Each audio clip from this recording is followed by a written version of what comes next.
Quero saudar você que está me assistindo com a paz do Senhor. Fique agora com o nosso quadro Pregando as Verdades da Palavra.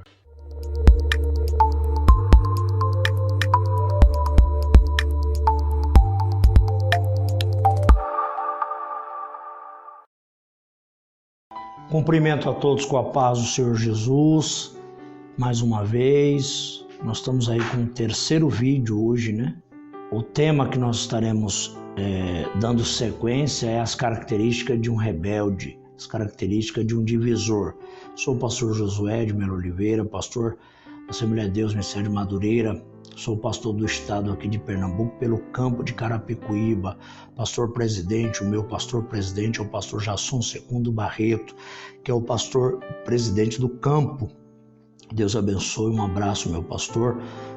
Paz do Senhor a todos, um abraço a todos. Nós vamos dar continuidade nesse terceiro vídeo sobre esse tema, baseado no livro de 2 Samuel, capítulo 15, que fala as características de um divisor, baseado na vida de Abisalão.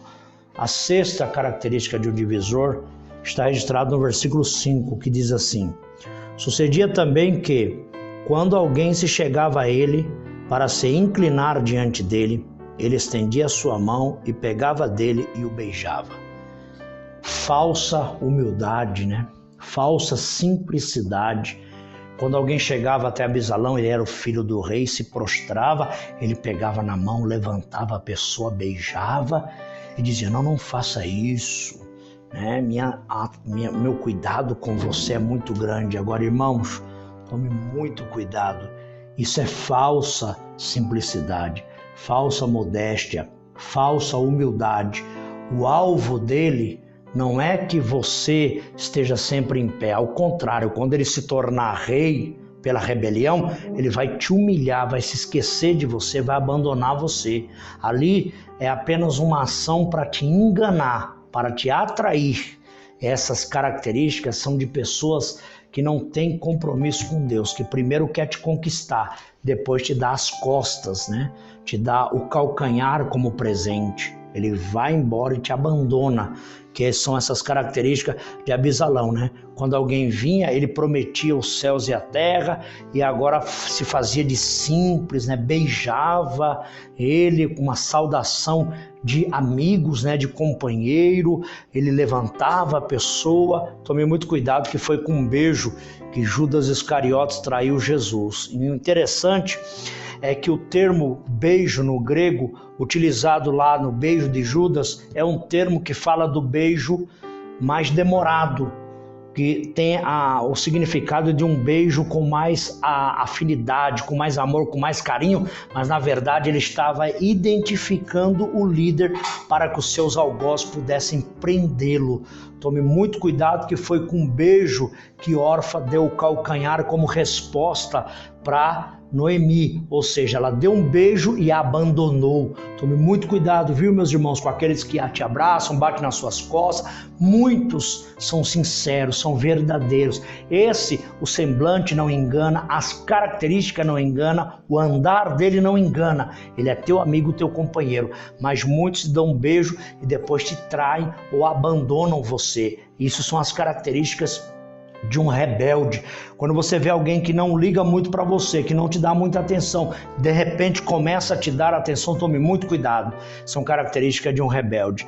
A sétima característica está em 2 Samuel capítulo 15, versículo 6, que diz assim: dessa maneira fazia Abisalão a todo Israel que vinha ao rei para juízo. Assim furtava Abisalão o coração dos homens de Israel. Observe que ele falava com todos. O rebelde, ele não quer dividir nada com ninguém. Ele quer tudo para ele. É igual o bode velho. O bode velho, ele quando está numa certa idade avançada, ele não aceita mais nenhum outro bode por perto dele. Ele mete o chifre e arrebenta o bode para matar. Só aceita ele como líder daquele lugar do aprisco, só ele tem que mandar, só ele tem que ser o cabeça. É como está aqui Abisalão. Ele não queria dividir com ninguém, nada, ele queria todos para ele. É tudo para ele. Cuidado com esses divisores. E ele roubava o coração do povo, com carinho, com falsos elogios, com falsa modéstia. procurava enganar o povo, né? Assim fazia Abisalão a todo Israel que vinha ao rei em juízo. Desse modo Abisalão furtava o coração dos homens de Israel. Não é assim? É importante nós entendermos uma coisa, irmãos. Cuidado com esses tipos de pessoas que ficam roubando o teu coração, que ficam te abraçando, dando tapinha nas costas, te beijando, estando sempre próximo de você, procurando te atrair, procurando roubar a sua atenção para quando ele se rebeliar, você se tornar um seguidor dele, você ir atrás dele, porque quem segue rebelde, irmão, é rebelde também como ele. Quem segue rebelde terá o mesmo juízo que o rebelde vai ter diante de Deus, que o fim dele vai ser trágico. E era assim que Abisalão fazia. Tome muito cuidado com isso. 8º, versículo 7, 2 Samuel 15, 7. E aconteceu, pois, ao cabo de 40 anos, que Abisalão disse ao rei: deixa-me ir pagar em Hebrom o meu voto, que votei ao Senhor. 2 Samuel 15, versículo 8. Porque morando eu em Jesur, na Síria, votou o teu servo um voto, dizendo: se o Senhor outra vez me fizer tornar a Jerusalém, servirei ao Senhor. Então lhe disse o rei: vai em paz. Levantou-se, pois, e foi para Hebrom. Ou seja, é mentiroso e astuto. Ele diz que fez um voto ao pai, é mentiroso, ele não fez voto nenhum. Eu tenho observado muitas pessoas que querem se apresentar de uma forma que não vive.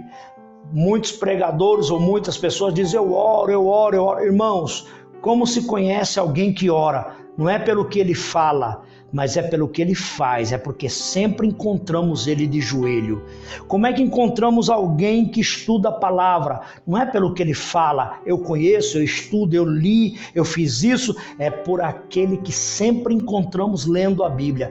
Vamos na casa dele, está lendo a Bíblia. Vamos em qualquer lugar, está estudando a palavra, estudando a Bíblia. São o testemunho, as características, a vida dele revela isso. Eu sempre ensino que a maior pregação de um pregador é o seu testemunho.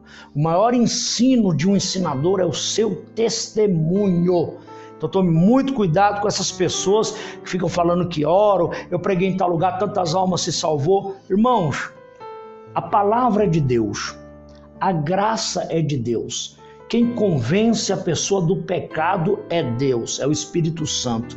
Quem transforma a vida é Deus. Quem faz a obra é Deus. A glória é de Deus, o poder é de Deus. A sabedoria que você tem para pregar é de Deus. A palavra pregada vem de Deus. O que é que sobra para você? Nada. A glória é 100% de Deus. Você não ganhou nada, não ganha ninguém. Eu ganhei tantas almas, eu é singular, é muito pessoal. O eu exclui o Espírito Santo, Deus e Jesus. Não, quem transformou, quem salvou, quem operou milagres foi Deus. Quem cura é Deus, quem opera milagres é Deus, quem salva é Deus, quem faz a obra é Deus. Eu sou só um instrumento nas mãos de Deus, mas toda obra é feita, realizada para a glória de Deus e pela glória de Deus e pelo poder de Deus. 9, característica de um rebelde. 2 Samuel capítulo 15, verso 11. E de Jerusalém foram com Abisalão 200 homens convidados, porém iam na sua simplicidade. Olha aí, aproveita dos inocentes, dos simples, porque nada sabiam daquele negócio, ou seja, eles não perceberam que ali havia um espírito de rebelião. 2 Pedro 2,14, tendo os olhos cheios de adultério e não cessando de pecar, engodando as almas inconstantes. Olha o que diz o apóstolo Pedro: almas inconstantes são aquelas almas inocentes, que não tem tanto conhecimento, tendo o coração exercitado na avareza, filhos de maldição. Ou seja, Abisalão se apoderava dos inocentes, dos simples, daqueles que não têm conhecimento. Por isso que eu sempre instruo a igreja que eu sempre ensino os obreiros, a igreja, a buscar o conhecimento da palavra de Deus, antes crescer na graça e no conhecimento de Deus. Por isso que as nossas doutrinas é 1h30 de ensino, escola bíblica dominical é 1h30 de ensino, os cultos nossos é pelo menos quase 1 hora de pregação, porque a igreja precisa aprender a palavra. Errais não conhecendo as escrituras e nem o poder de Deus. O meu povo peca por lhe faltar conhecimento, e o conhecimento da palavra de Deus. O apóstolo Pedro disse: antes crescer na graça e no conhecimento. A igreja fortificada na palavra não é inocente, não é levada por qualquer um, ao contrário, é fortalecida, é edificada na palavra e jamais será vencida, como os crentes de Bereia, analisando tudo nas escrituras. Aquilo que não estava nas escrituras eles reprovavam, mas aquilo que estava na palavra de Deus eles recebiam de bom grado. Ensina a igreja, pastor, ensina a igreja, pastor, ensina a igreja, obreiro, adquira conhecimento para ensinar a igreja, os irmãos. Não perca escola bíblica dominical, não perca culto de doutrina, não perca os cultos oficiais. Seminário é bom, seminário preparatório para obreiro SPO, ou é bom, escola bíblica para obreiros e membros, ou seja, como for que você chamar no seu estado, na sua cidade, no local onde você está, nunca perca a oportunidade, se aprofunde na Bíblia, porque a partir do momento que você se tornar um conhecedor da palavra, é claro que nós nunca vamos conhecer tudo, vamos nascer, crescer e morrer estudando e nunca vamos aprender tudo, mas quanto maior o nosso conhecimento, a nossa dedicação, muito menos somos enganados por esses salafrários, por esses que não são pregadores, são andarilhos que andam aí pregando mentiras, ensinando coisas que não existem, palavras extras bíblicas. Tome muito cuidado, são aproveitadores. Tem tantos aí pregando coisa que não existe, inventando, são inventores, não são pregadores, criando coisas, ficções, criando ideologias que a Bíblia não ensina. Irmão, rejeite tais pregações e rejeite tais ensinos. A palavra de Deus é o poder de Deus, é o poder de Deus. Ela tem poder para salvar, para transformar. Ela é a única que penetra entre a divisão da alma, do espírito, juntas e medula, e é apta para discernir todos os pensamentos e intenção do coração do homem. Só esta palavra tem poder. Se alguns pregadores vierem com um monte de filosofia, com um monte de pensamento, isso aí no máximo vai mexer com a sua emoção, mas nada pode fazer por você. Esta palavra não, essa palavra vai salvar a sua vida, transformar a sua vida. Eu quero encerrar esse vídeo com a 10ª, está no verso 37, do 2 Samuel capítulo 15. Pois, amigo de Davi, veio para a cidade e Abisalão entrou em Jerusalém. Ele não se contenta com Hebron, não se contenta com qualquer cidade, com qualquer lugar. Só pode colocar ela numa congregação, pode colocar ele numa regional, pode colocar ele numa congregação grande, onde o senhor quiser colocar, pastor. O rebelde, ele nunca se contenta com isso, com Hebron. Ele quer Jerusalém, ele quer o seu lugar, ele quer ser o pastor, ele quer ser o líder. No ciclo de oração, a irmã quer tomar o seu lugar de líder, na mocidade quer tomar o seu lugar de professor, quer ser o que não é chamado por Deus. Ele não aceita ser submisso. Mas eu tenho uma má notícia para te dar, rebelde. Você pode fazer o que você quiser, abrir igreja lá, se rebeliar, mas você sempre vai estar abaixo do poder, da glória e da soberania de Deus. Você nunca vai conseguir ser nem sequer igual como Satanás tentou. Não tentou ser superior, tentou ser igual a Deus, foi precipitado lá de cima. Você vai sempre ser inferior a Deus. Aprenda isso. Em nome de Jesus, ele quer Jerusalém, ele deseja Jerusalém, ele quer o teu lugar, ele quer estar na frente, ele quer ser o mandante, ele quer ser o dono, mas ele vai cair, porque vai estar com o cajado na mão e na frente aquele que Deus escolheu e capacitou, porque Deus é o Senhor da igreja, Ele é o dono da igreja, Ele é o Senhor que manda e comanda a igreja. A igreja foi comprada com sangue, lavada e remida com sangue. Jesus comprou e por direito a igreja pertence a Ele, e ninguém vai fazer o que quer na igreja dele. Quando crescer demais, ele derruba, porque ele é Deus. Deus te abençoe, guarde essa palavra no seu coração, aprenda com essa palavra alguns princípios e que Deus possa abençoar a sua vida em nome de Jesus. Muito obrigado, a paz do Senhor.